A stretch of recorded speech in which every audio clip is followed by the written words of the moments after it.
Септемвриските дождови кои беа 3 пати пообилни од просечните, сериозно им се закануваат на пролетните култури, дека нема навреме да бидат собрани и родот ќе скапува во нивите. Единствено, ожнеаните површени со житни култури што се изорани, имаат поволни услови за есенска сеидба. Имаме врнежи од 90,8 литри на метар квадратен, додека за последните години просекот во Република Македонија за месец септември изнесува 38,5.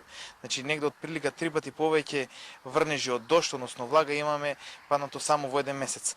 Овде не застанува проблемот на земјоделците, проблемот е тоа што и во месец октомври се очекуваат над 50 литри врнежи од дожд на територија на Република Македонија, што ќе допринесе за отежнување, за собирање на некои земјоделски култури. Пелагониските земјоделци кои се најголеми производители на храна во Македонија се жалат дека сончогледот е полегнат во нивите, за пиперките можностите за берба и откуп се помали, дека пченката од влагата може да муфлоса, а кај тутунарите најквалитетниот тутун да остане на нивите со потфрлување на приносите.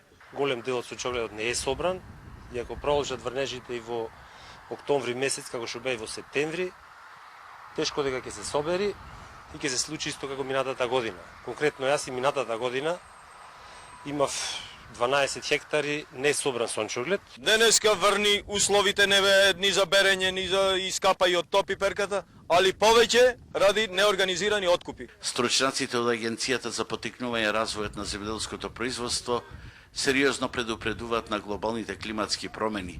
Нивна препорака за земјоделците е да набавуваат нови семенски материјали со пократок рок на вегетација и навремено применување на агротехничките мерки. Голем предизвик во наредните 2 дена во Пелагонија ќе бидат очекуваните врнежи од над 80 литри по метар квадратен. Меѓутоа, од координационото тело смируваат дека сите оштетени насипи на Црна и на каналската мрежа се санирани и дека најавениот воден бран нема да предизвика поплави.